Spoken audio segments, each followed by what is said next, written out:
Cette semaine, aux Échos du Vatican, le souverain pontife rend grâce pour l'année 2015. Il entame la nouvelle année avec une messe pour la paix. Le Saint-Père ouvre la porte sainte de la 4e et dernière basilique de Rome. Après celle de Saint-Pierre, Saint-Jean-de-Latran et Saint-Paul-hors-les-Murs, le pape ouvre et franchit la porte sainte de la basilique Sainte-Marie-Majeure. Quels sont les événements ou activités prévus pour 2016 au Vatican et pour l'Église? À quoi faut-il s'attendre pour la nouvelle année? Élément de réponse dans cette émission.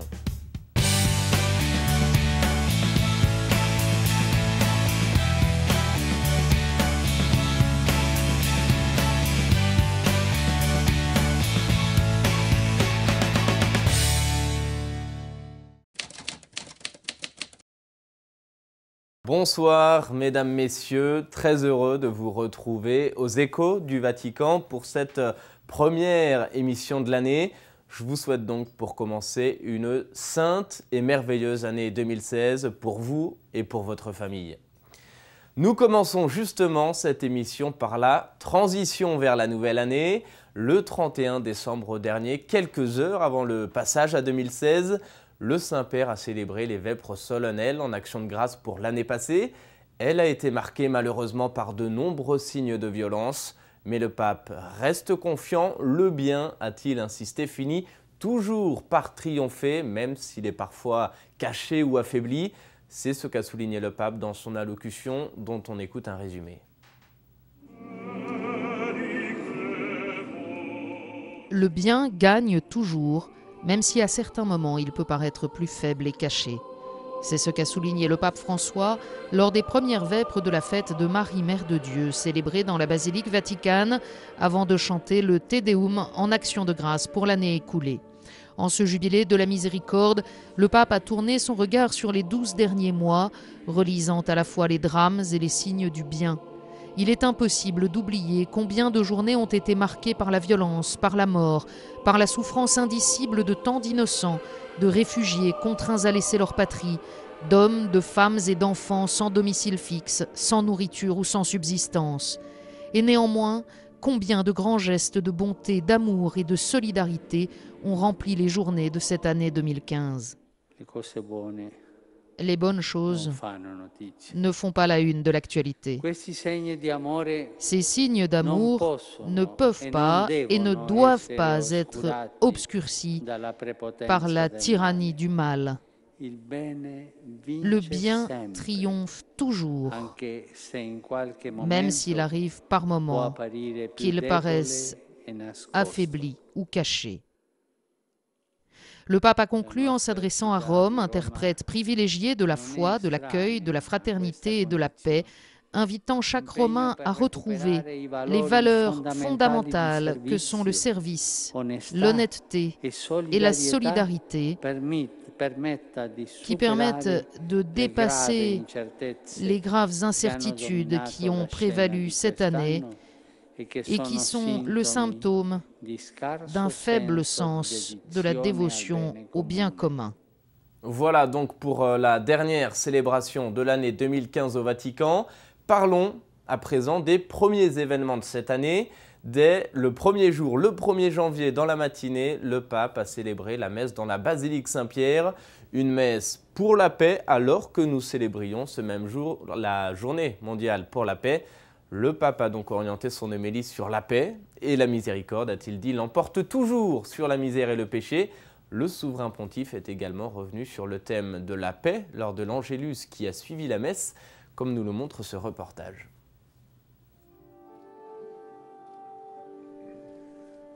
Les multiples formes d'injustice et de violence qui blessent chaque jour l'humanité représentent un fleuve de misère qui néanmoins ne peut rien contre l'océan de miséricorde qui inonde notre monde.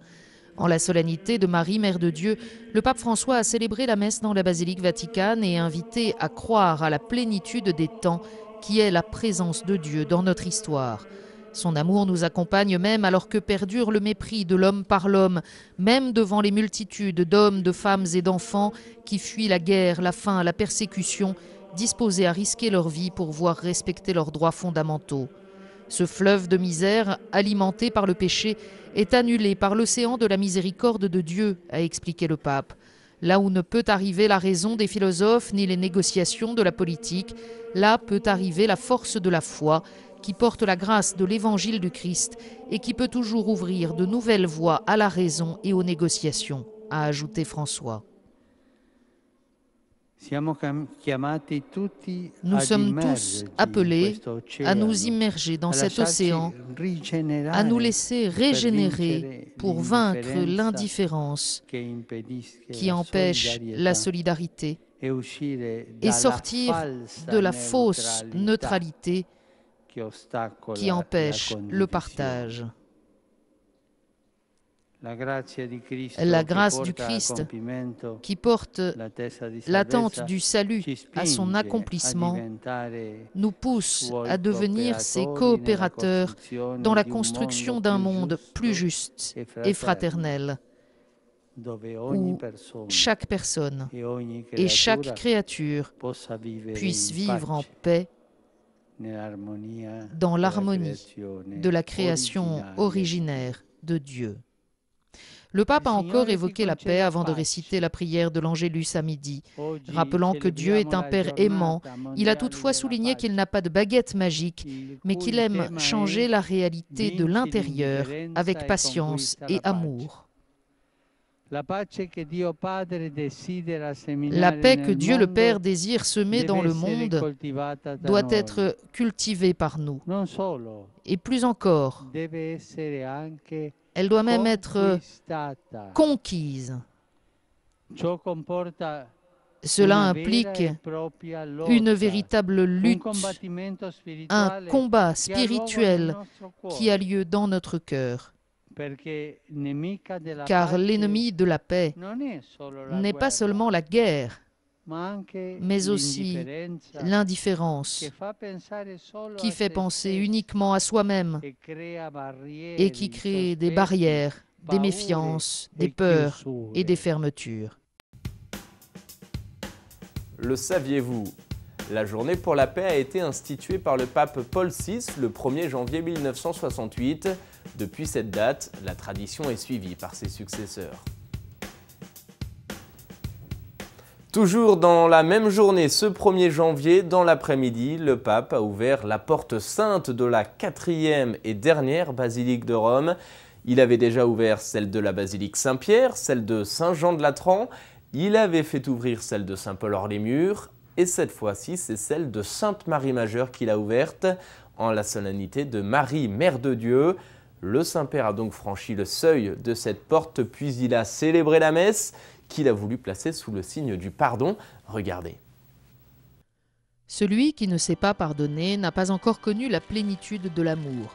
Le pape François a ouvert une nouvelle porte sainte, celle de la basilique Sainte-Marie Majeure, et invité chacun à ouvrir les portes de son cœur à la miséricorde du Père, avec une totale confiance et sans aucune crainte. Cette parole du pardon n'est pas facile et bien incomprise de la mentalité mondaine, mais elle est précisément le fruit original de la foi chrétienne. Marie, qui a engendré en son sein le visage même de la miséricorde divine et qui a souffert avec lui au pied de la croix, en est devenue l'icône par excellence. La force du pardon est l'antidote véritable à la tristesse provoquée par la rancune et la vengeance, a insisté François dans son homélie.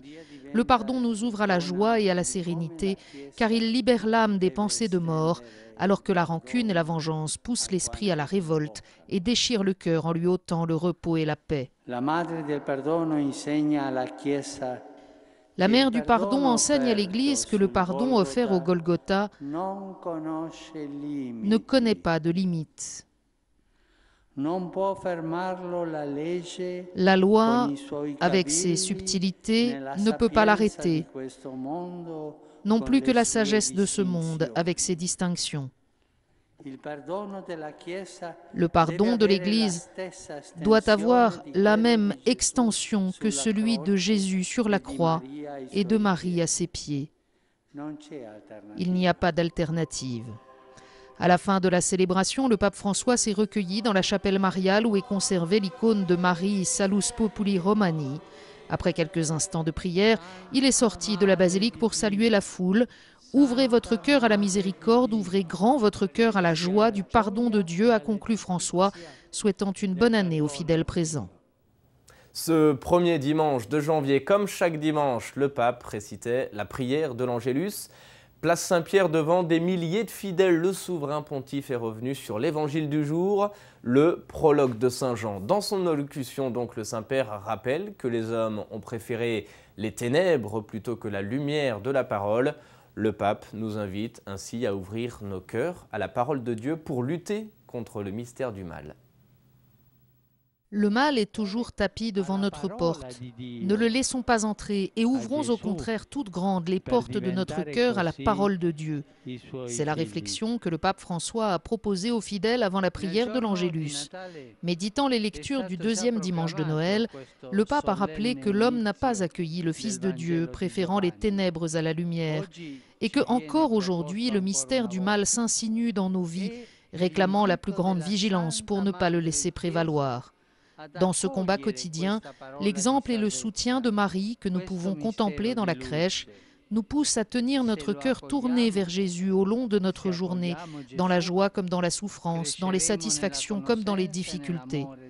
Le Verbe peut faire sa demeure en nous, pauvres pécheurs, a ajouté le pape, demandant de lire un passage de l'Évangile chaque jour.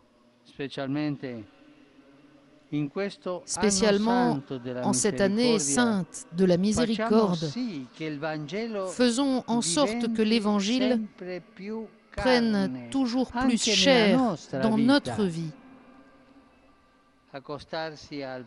S'approcher de l'Évangile, le méditer et l'incarner dans notre vie quotidienne est le meilleur moyen pour connaître Jésus et le porter aux autres.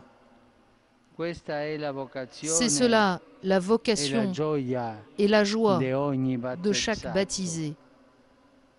Montrer et offrir aux autres Jésus. Mais pour faire cela, nous devons le connaître et l'avoir en nous comme Seigneur de notre vie. L'année 2016 est entamée depuis déjà quelques jours. Quelques événements sont d'ores et déjà programmés. L'Église vit en ce moment même et pour toute cette année un jubilé extraordinaire de la miséricorde. Le Saint-Père, quant à lui, a déjà des voyages de prévus. Bref, l'année commence à peine et l'agenda se remplit peu à peu. Alors, à quoi faut-il s'attendre pour 2016? Quels sont les événements ou activités connues à ce jour au Vatican et pour l'Église? On fait le point avec Émilie Callan. Ce sera une année sous le signe de la miséricorde. Lancé le 8 décembre dernier avec l'ouverture de la Porte Sainte au Vatican, ce jubilé extraordinaire donne le ton pour la prochaine année. Le Saint-Siège prévoit un grand nombre d'initiatives pendant ce jubilé. Dès le 10 février, des missionnaires de la miséricorde seront mandatés par le pape. Ils animeront des missions spécifiques au jubilé dans leur diocèse et seront héros du pardon. Par ailleurs, les dépouilles de Padre Pio seront exposées du 5 au 11 février à la basilique Saint-Pierre. En mars, en plein milieu du carême, comme chaque année, le pape présidera une célébration pénitentielle. D'autres célébrations sont prévues pendant toute l'année 2016 dans le cadre du jubilé, chacune ayant une intention spéciale. En septembre prochain, Mère Teresa sera canonisée au Vatican comme l'un de ses visages de la miséricorde. Et désormais, les catéchèses du mercredi du Saint-Père seront centrées sur le thème de la miséricorde. Puis, à cela, s'ajoutera une audience générale un samedi par mois. Une exhortation apostolique est très attendue suite au synode sur la famille. Les recommandations du Saint-Père arriveront, on estime, en février prochain. Dès le 6 janvier, les intentions mensuelles du pape François seront diffusées par message vidéo sur les réseaux sociaux. Elles seront traduites en plusieurs langues. On ne peut oublier l'année pour la vie consacrée, ouverte le 30 novembre 2014. Elle s'est quelque peu éclipsée avec le lancement du jubilé extraordinaire. Toutefois, elle ne prend fin que le 2 février prochain par une messe de clôture célébrée par le pape en la Journée mondiale de la vie consacrée. Des voyages se préparent pour le Saint-Père, notamment au Mexique. Il y sera du 12 au 18 février prochain. Sa visite apostolique est d'abord motivée par un pèlerinage au sanctuaire Notre-Dame de Guadalupe à Mexico. D'autres voyages doivent encore être confirmés, dont un peut-être en Europe de l'Est. La réforme de la curie ira de l'avant avec détermination. C'est ce qu'a affirmé le pape aux membres de la curie dans son message de Noël. Déjà, 2 nouveaux dicastères seront formés, un pour les laïcs, la famille et la vie, et un autre pour la justice, la paix et l'immigration. Quant aux communications du Saint-Siège, elles convergeront vers un seul secrétariat consacré à cet effet. Sans oublier la structure économique du Vatican qui a fait face à de nombreux défis l'année dernière, dont la fuite de documents confidentiels. Mais le pape ne se laisse pas abattre, plutôt il l'a souligné, il souhaite que la réforme de la curie soit une expérience vivifiante de la miséricorde. Enfin, les Journées mondiales de la jeunesse sont l'un des événements le plus attendus de l'année. Elles se dérouleront l'été prochain en Pologne, à Cracovie. Le pape lui-même présidera différentes cérémonies du 28 au 31 juillet sur le thème « Heureux les miséricordieux, car ils obtiendront miséricorde ». La question de la semaine, et c'est la première de l'année, c'est Florence qui la pose. Elle s'interroge sur les origines des Journées mondiales de la jeunesse. Eh bien, le premier grand rendez-vous remonte à 1984 sous le pontificat de Jean-Paul II.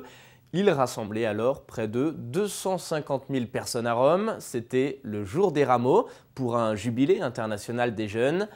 Un an plus tard, en 1985, il renouvelle son invitation et réunit près de 300 000 jeunes. Et c'est à l'issue de cette rencontre que Jean-Paul II institue officiellement les Journées mondiales de la jeunesse. Aujourd'hui, elles sont célébrées chaque année le jour des rameaux dans les diocèses du monde entier. Et tous les 3 ans, normalement, une ville est choisie pour accueillir pendant plusieurs jours les Journées mondiales de la jeunesse, comme les dernières à Rio de Janeiro ou les prochaines à Cracovie, en Pologne. Vous avez peut-être, vous aussi, une question à poser, alors n'hésitez pas, envoyez-la moi sur la page Facebook de Ciel et Lumière ou par courriel à l'adresse suivante info@cieletlumière-tv.org. C'est la fin de cette émission. Merci d'avoir été avec nous. Je vous souhaite une fois encore une heureuse année 2016. Et on se quitte maintenant avec une compilation réalisée par Radio Vatican. Ce sont des images tournées aux 4 coins du monde lors des voyages du pape François en 2015. Très belle soirée à tous et à la semaine prochaine.